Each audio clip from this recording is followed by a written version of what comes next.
ఓం శుక్లాంబరధరం విష్ణుం శశివర్ణం చతుర్భుజం ప్రసన్నవదనం ధ్యాయేత్ సర్వవిఘ్నోపశాంతయే. ఓం సరస్వతీ నమస్తుభ్యం వరదే కామరూపిణి విద్యారంభం కరిష్యామి సిద్ధిర్భవతు మే సదా. ఓం గురుర్బ్రహ్మా గురుర్విష్ణుః గురుర్దేవో మహేశ్వరః గురుః సాక్షాత్ పరబ్రహ్మ తస్మై శ్రీ గురవే నమః. మనం యోగ వాసిష్టం అనే గ్రంథంలో ఉపశమన ప్రకరణంలో 10వ భాగంలోని అంశాలను తెలుసుకుందాం. ప్రస్తుతం 3. ఎవరి రచయిత? శ్రీరాముడు. హే మహర్షి, మేము వస్తు దృష్టి నుంచి వైతొలగి ఆత్మదృష్టికి చేరినప్పుడు కదా ముక్తి. అది సుసాధ్యమేనంటారా? దృష్టిని జ్ఞానమయం చేయటమెట్లా?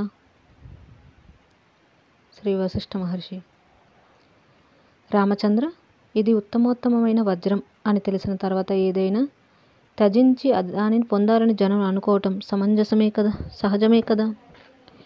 విచారణ దృష్టితో ఈ జగత్తును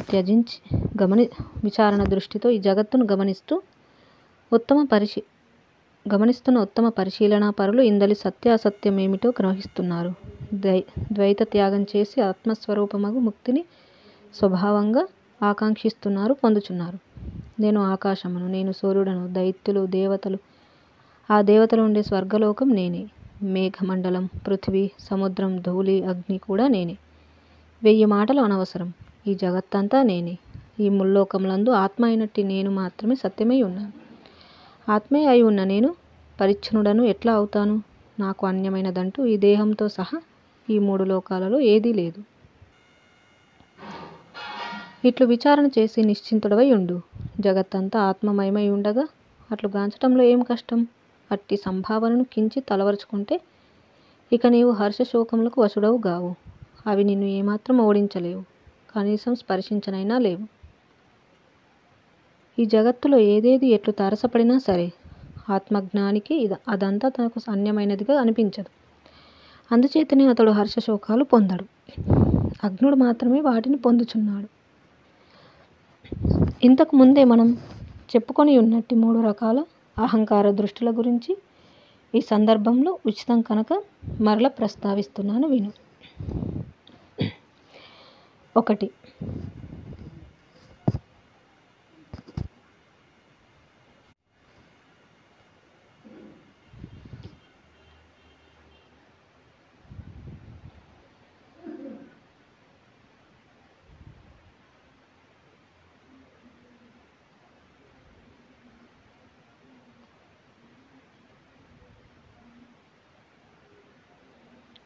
నా కించిదహం దృష్టి. నేను ఆకాశం కంటే కూడా అత్యంత సూక్ష్మమైన వాడను. ఈ సర్వలోకములలోని ప్రతి ఒక్క పదార్థమునకు పరమైనట్టి చిత్స్వరూపమగు ఆత్మయే నేను అను దృష్టిని కించిదహం దృష్టి అని పిలుస్తున్నారు. అట్టి దృష్టిని పెంపొందించుకున్న సాధకుడు నేను ఒక పదార్థమునే కాదే కదా, ఇక నన్ను ఏది ఎట్లా బంధించగలుగుతోంది అను వివేకంను సముపార్జించుకుంటున్నాడు. పదార్థమునకు పరిమితములుంటాయి. పదార్థములన్నింటికీ పరము అప్రమేయము అయినట్టి నేను స్వభావసిద్ధంగానే అపరిమితుడను అను ఔన్నత్య దృష్టిని తత్వజ్ఞాని సంతరించుకుంటున్నాడు. 2. సర్వత్ర సర్వమహం దృష్టి. ఆత్మయే సర్వమై అంతటా వ్యాపించి అన్ని తానే అయి ఉంటోంది. నేను ఆత్మను కాబట్టి అన్నిటా వ్యాపించి అంతయు అయి ఉన్నది నేనే. నేలపై ఆహారం కొరకై అటు ఇటు తిరుగుచున్న ఒక పురుగు దగ్గరి నుండి ఈ 3 లోకములను పరిపాలించి శాసిస్తున్న త్రిమూర్తుల వరకు ప్రసరించి ఉన్నది నేనే. ఇక ఈ దృష్టిని అవలంబిస్తున్న సాధనా పరులకు దుఃఖం ఎక్కడి నుండి రాగలదు చెప్పు? ఇదం దేహమహం దృష్టి. ఈ 3వది అతి తుచ్చమైన దృష్టి. ఈ దేహమే నేను అను భావన లేక దృష్టి లేక అహంకారము సర్వ దుఃఖములకు అశాంతులకు కారణమవుతున్నది. ప్రియమైన రామచంద్ర, నీవు ఈ 3వ అహంకారమును మొదటి 2తో లేక ఆ 2 ఒకదాని సహాయంతో మొదలంట్లా త్యజించి వేయాలి. అప్పుడు నీయందు నిరహంభావ రూపమైనట్టి చిన్మాత్రం శేషిస్తుంది. దానిని అవలంబించు. దాని యందు తత్పరుడవై ఉండు. ఆత్మ సర్వదా సర్వమునకు అతీతమైనదైనప్పటికీ, సర్వసత్తలకు పరమైనప్పటికీ అయ్యది తన యొక్క మాయాశక్తిచే ఈ జగత్తును స్వీకరించి పొందుచున్నది. దీనిని పరిపూర్ణ మొనర్చుచు స్వయం ప్రకాశ రూపమే వెలుగొందుచున్నది. అందుచేత నాయన, ఇక నీకు సందేహాలు అనవసరం, తాత్సారం చేయవలసిన పని లేదు. ఇప్పటికిప్పుడే నిత్యోదితమగు ఆత్మయే నేను అనే నిత్యానుభవాన్ని ఇప్పుడే గ్రహించు. అట్టి ఎరుక దృఢనిశ్చయములచే దేహము, దేహ సంబంధములు మొదలైన వాసనలతో కూడుకొని ఉన్న ఈ హృదయ గ్రంథిని త్యజించు. అనుభవం. అయితే ఒక్క విషయం, మనం ఎంతో వివరంగా ఈ 14 రోజులుగా అనేక విషయాలు చెప్పుకుంటున్నాం. ఈ మన సంవాదం మరికొన్ని రోజులు కొనసాగబోతుంది. మంచిది. అయితే ఆత్మ అనుమాన శబ్ద ప్రమాణములచే పొందబడేది కాదు కదా. మరి సర్వదా సర్వవిధముల సర్వరూపమైనట్టి ఆత్మ స్వభావం చేతనే, ఆత్మ స్వానుభావం చేతనే ప్రత్యక్షం కాగలదని గ్రహించు. అందుకుగాను ఈ జీవుడు ఈ ఉపాధిచే ఏర్పడే సర్వ సంబంధములను, సర్వ సందర్భములను అధిగమించగల ఒకానొక సమగ్రమైన దృష్టిని సముపార్జించాలి. అదియే ఉపాధిని జయించటం లేక త్యజించటం కూడా. ఉపాధికి సంబంధించిన కర్తృత్వ వృత్తితో కూడిన అంతఃకరణమును పరిశుద్ధపరచుకోవాలి. అందుకు మార్గం ఉత్తమమైన పరిశీలనయే. అనుమాన ఉపమాన శబ్ద ప్రమాణముల సహాయముతో ఉదయించగల జ్ఞానం నిన్ను భగవంతుడగు ఆత్మగా శేషింపజేయగలుగుతుంది. ఆ జ్ఞానం అణువణువున ప్రవేశించి నిరంతరానుభవంగా రూపుదిద్దుకోవాలి సుమ. దేవదేవుడగు ఆత్మ సత్తు కాదు, అసత్తు కూడా కాదు, అనురూపం కాదు, బృహద్రూపం కూడా కాదు, సదసత్తుల మధ్య గల సత్య అసత్య స్వరూపం కూడా కాదు, కానీ సర్వం అదియే. అదెట్లా అంటావా? ఒక జీవుడు ఒకనికి తండ్రి, మరొకరికి కుమారుడు, ఇంకొకరికి భర్త, వేరొకరికి మిత్రుడు. అన్నీ అతనే గాని వాటిలో ఏ ఒక్కటి అతన్ని నిర్వచించలేవు కదా. ఇది కూడా అట్టిదే. ఆత్మ గురించి అనేక మాటలలో చెప్పుకుంటున్నాం, కానీ యథార్థానికి అది వచించటానికి అలవి అయ్యేది కాదు. దానికి అన్యమైనదేదీ లేదు. కాబట్టి ఇది గమనిస్తూనే అత్యంత శ్రద్ధతో కూడిన శ్రోతవై నీవు సర్వత్రా నిర్వికారమగు ఆత్మని దర్శిస్తూ ఉండు. శ్రీరాముడు. స్వామి, ఇంతకీ ఎదురుగా కనబడే అనాత్మ రచయిత ఎవరు? శ్రీ వశిష్ఠ మహర్షి. ఇది ఆత్మ, ఇది ఆత్మ కాదు అన్నట్టు ఈ నామరూప విభాగం అంతా ఆత్మయే. సర్వవ్యాపకమగు తన అజ్ఞాన శక్తిచే తన యందు కల్పించుకొనుచున్నది. ప్రకాశవంతమగు ఆత్మ త్రికాలంలందు ఎల్లడల స్థితి కలిగియే ఉన్నది. అయితే అది అతి సూక్ష్మము, మహత్తరము కదా. అందుచేత స్థూలములగు ఈ దేహాదులందు ఆసక్త బుద్ధి గల మనుషులకు అది భావించడానికి అశక్యమై ఉంటుంది. ప్రయత్నించని వారికి అది అసంగతంగాను అయోమయంగాను ఉండిపోతుంది. ప్రయత్నించేవానికి అతి సులభం. స్వప్న ద్రష్ట స్వప్నాంతర్గత సర్వ పదార్థములను నిండి ఉన్నాడు కదా. అట్లాగే ఆత్మ సృష్టి అంతా సర్వ పదార్థములందు నిండి ఉన్నది. కానీ స్వభావవశం చేత బుద్ధి లేక లింగ శరీరం నందు మాత్రమే ప్రతిబింబితమగుచున్నది. నీవు నిట్ట నిలువుగా నిలబడ్డావనుకో, ఎదురుగా మరొక చోట చూచేవారికి కనిపించవు. కానీ ఆ ఎదురుగా ఒక నిలువుటద్దం అమర్చినప్పుడు అందులో ప్రతిబింబించుతావు. అనగా అద్దం అక్కడ లేనప్పుడు కూడా నీ బింబం ప్రసరిస్తున్నప్పటికీ నిలువుటద్దం లేనప్పుడు నీ రూపం అక్కడ చూడలేం కదా. ఆత్మ కూడా అంతటా ప్రసరించుతూ కూడా పురియష్టకము లేక లింగ శరీరం ఉన్న చోటే ప్రతిబింబిస్తుంది.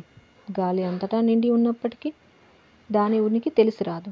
కానీ వింజామరలు వీచినప్పుడు గాలి యొక్క ఉనికి స్పర్శకు లభ్యమవుతున్నది. ఆత్మ అంతటా ఉన్నప్పటికీ లింగదేహం ఉన్న చోట అహంకార రూపము వ్యక్తమై అనుభూతమగుచున్నది. చిత్స్వరూపమై సర్వవ్యాపకమైనట్టి ఆత్మదేహములందు మాత్రమే ఉన్నదన్నమాట సమగ్రం కాదు. అయితే వాయువు వీస్తున్నప్పుడు ధూళి ఎగురుచున్నట్లు లింగదేహం ఉన్న చోట జీవుడిగా స్ఫురించుచున్నది. ఆకాశంలో సూర్యుడు ఉదయించినంత మాత్రం చేత జనులు నిద్రలేచి తమ దైనందిన కార్యక్రమములు ప్రారంభించుకుంటున్నారు. పరమ ప్రేమాస్పదమై నిరతిశయానంద రూపమైనట్టి ఆత్మ స్ఫురించినప్పుడే లింగ శరీరమున విషయ భోగేచ్ఛ సంభవమగుచున్నది. సర్వము ఉన్నది ఆత్మ యొక్క ప్రీతి కొరకే.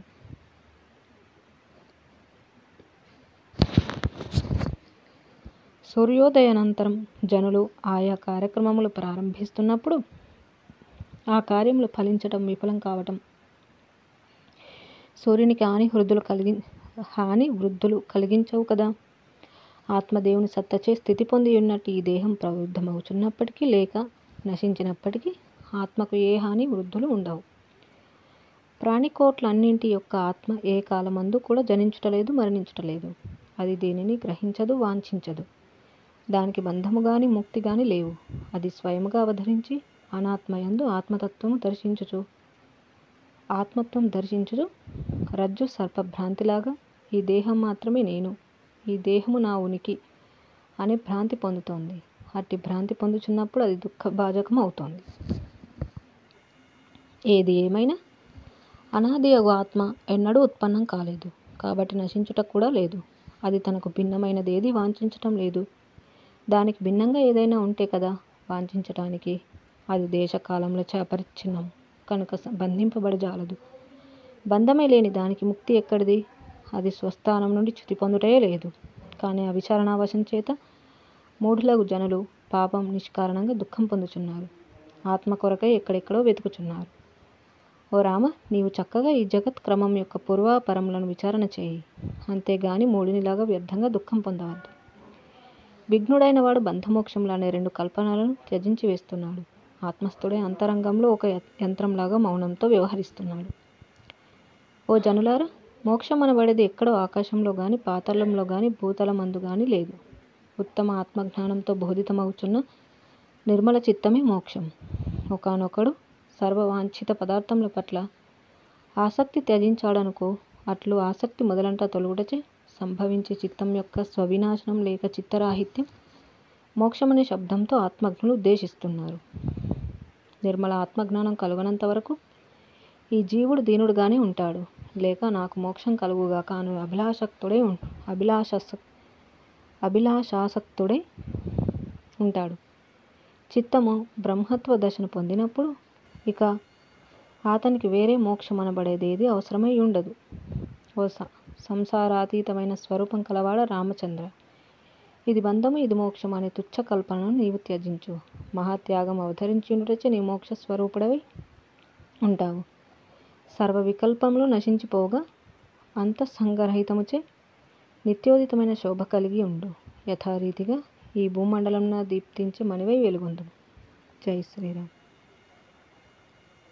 ఈ విధంగా మనకి ఎవరి రచయిత అనే అంశాన్ని గురించి తెలియజేయడం చూసాము.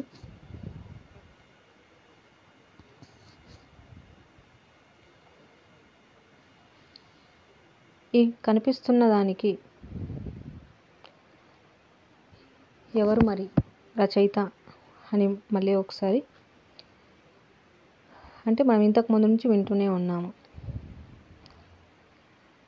ఈ జగత్తు దీని అంతటికి కూడా స్వకీయ కల్పనలే కారణం అనేది మళ్ళీ ఒకసారి శ్రీరామచంద్ర వారు అరగగా, అసలు ఇదంతా ఆత్మస్వరూపమే, ఇంకా ఆత్మ కాదు అనాత్మ కాదు అనడానికి ఇక్కడ ఏమీ లేదు. ఈ అనాత్మ రచయిత అంటూ ఏమీ లేదు. అంతా ఆత్మ అయి ఉన్నప్పుడు అనాత్మ అనేది ఇంకా ఎక్కడ ఉంటుంది అని తెలియజేయడం చూసాము. ఇక తర్వాత అంశం 4, ఆశారాహిత్యం. శ్రీరాముడు, మహర్షి, ఈ స్థూల సూక్ష్మ శరీరములన్నీ ఎందుకు, ఎప్పటి నుంచి, ఎట్లు ఉత్పన్నమవుతున్నాయి? శ్రీ వశిష్ఠ మహర్షి చిరునవ్వుతో, నీ ప్రశ్నకు ఒక విధంగా సమాధానం చెప్పాలంటే కామ్యకర్మ వాసనలే. ఆత్మ తన ప్రేమాస్పదమగు స్వరూపంను ఏమర్చినప్పుడు ఈ కామ్యకర్మ వాసన క్రమంతో కూడిన సృష్టి అంతా పెంపొందుతోంది. తత్ఫలితంగా ఈ స్థూల సూక్ష్మ వ్యష్టి సమిష్టి శరీరములన్నీ ఉత్పన్నమవుతున్నాయి. కొంచెం కళ్ళు సేవిస్తే గొప్ప మత్తు వచ్చి పడుతోంది చూచావా? ఈ స్థూల సూక్ష్మ వ్యష్టి సమిష్టి శరీరాలతో కొంచెం అహంభావం ఏర్పడితే చాలు, అతి విశాలమగు మాయ తనంతట తానే జనిస్తోంది. ఆత్మ యొక్క అన్యదా భావం చేత మాయ వచ్చి పడుతోంది. ఇక ఆపై పుణ్య పాప వాసనలతో కూడిన అనర్థ పరంపర ప్రకటితమవుతోంది. ఆ అనర్థం నుండి వికారయుక్తమైన ఈ జగత్తంతా ఉత్పన్నమై ఎదురుగా నిలుస్తోంది.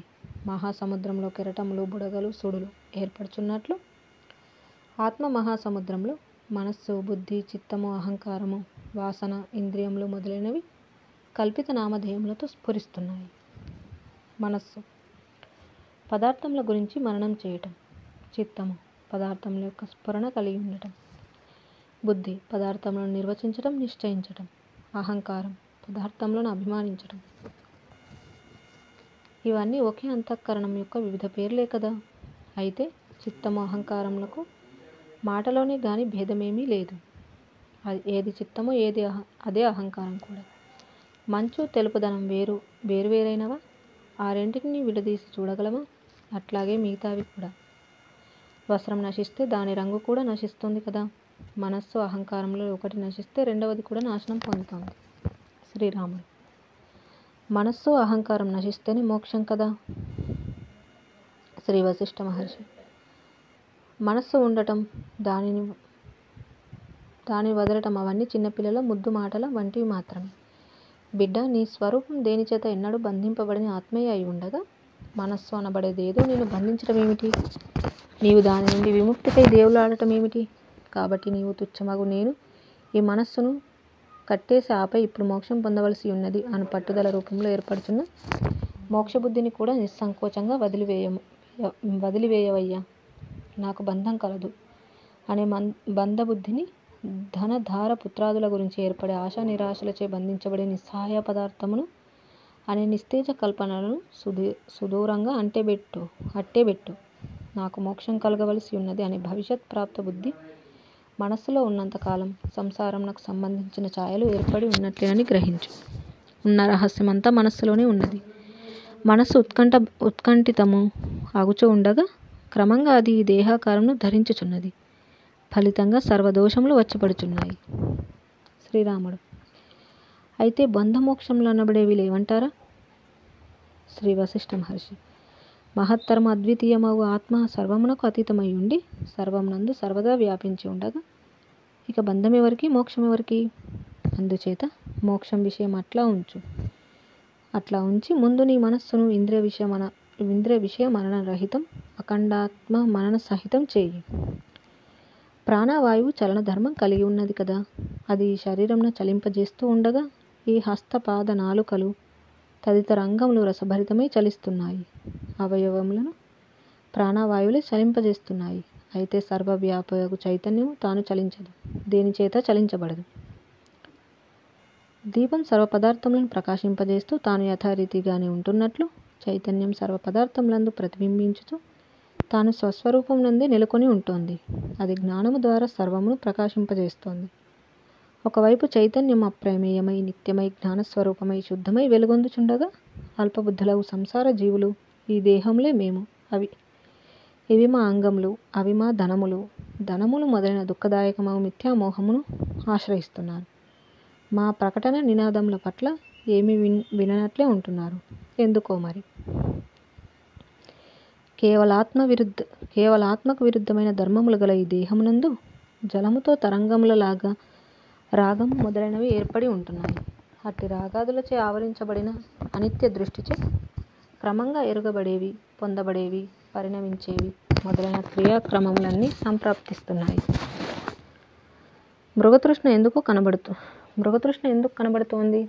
ఎండ, వేడిమి, గాలి వీచికల ప్రతిబింబముల కలయిక ధర్మములు తెలియకపోవటం చేతనే కదా.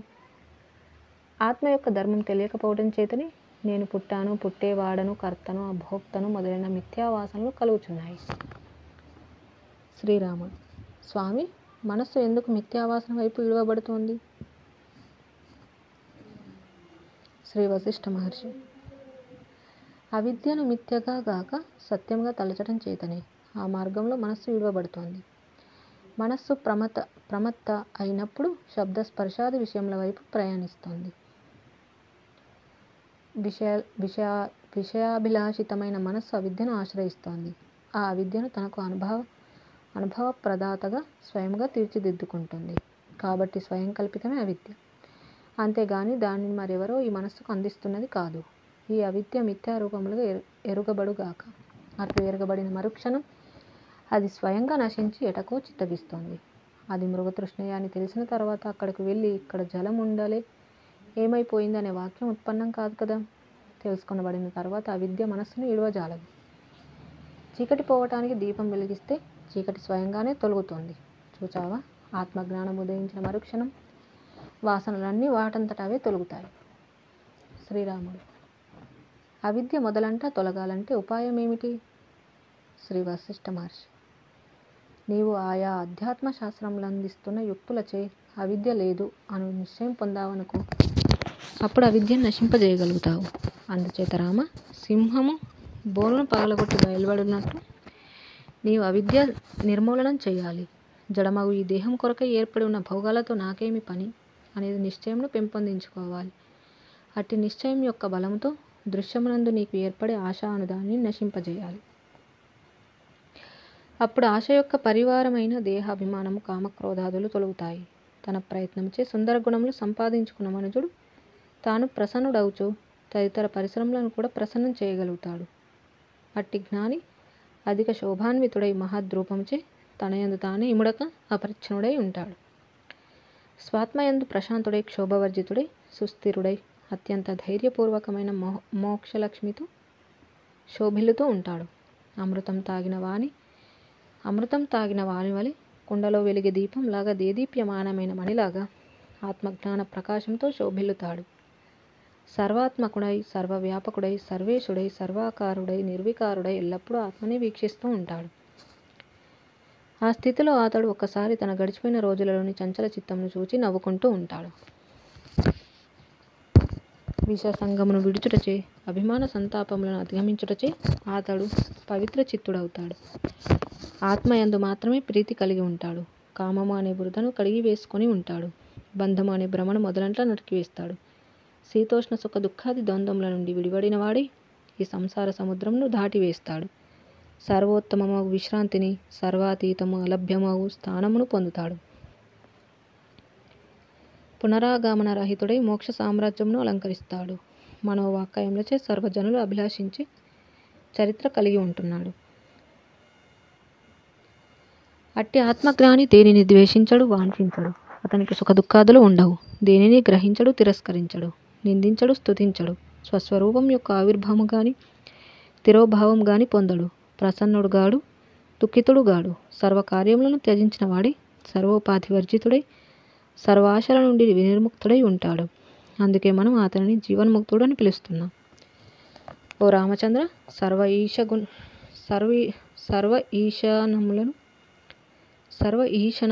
ఈశనములను పరిత్యజించివేయి. జలధారను సంపూర్ణంగా విడిచివైచిన మేఘంలాగా నీ చిత్తం మౌనం వహించి ఉండుగాక. ఆశారాహిత్యమును ఆశ్రయించి ఉండు.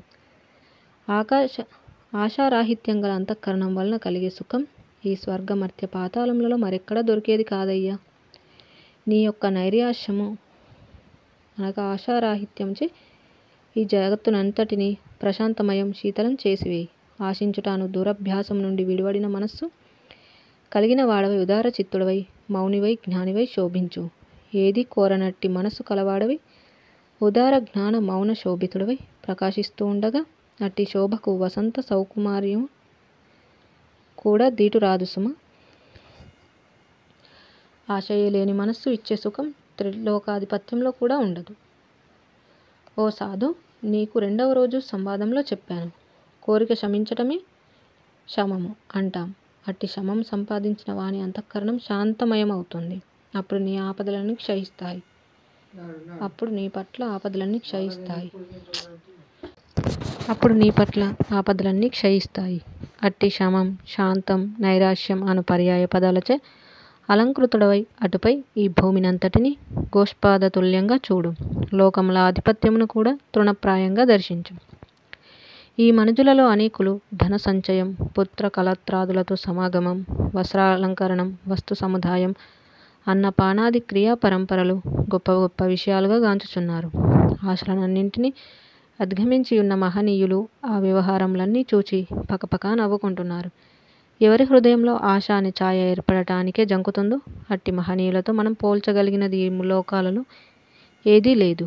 ఇది నాకు కావాలి, ఇది నాకు వద్దు అను రాగద్వేషములకు ఏవని చిత్తంలో చోటు దొరకదో అట్టి స్వాధీన చిత్తుని గురించి చెప్పటానికి నా దగ్గరున్న ఉపమాన ఉపమేయాలన్నీ ఏమాత్రం సరిపోవు సుమ.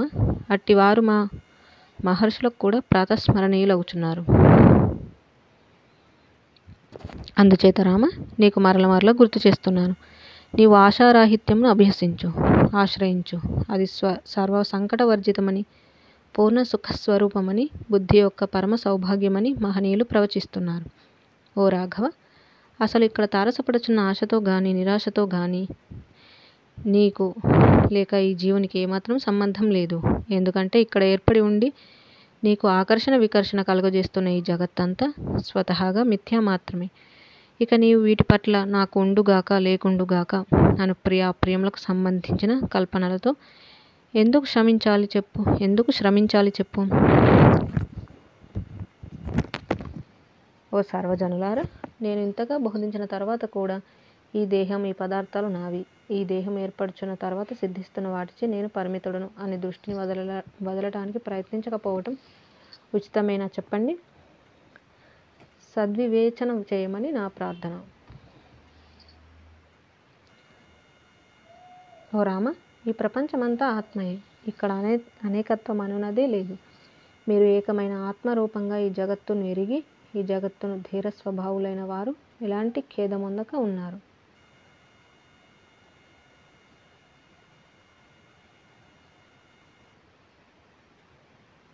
ఓ రాఘవ, ఈ పదార్థములని యథార్థ దర్శనముచే ఆత్మరూపంగానే తెలియవస్తున్నాయి అని నీవు నీ బుద్ధికి మరల మరల గుర్తు చేయు.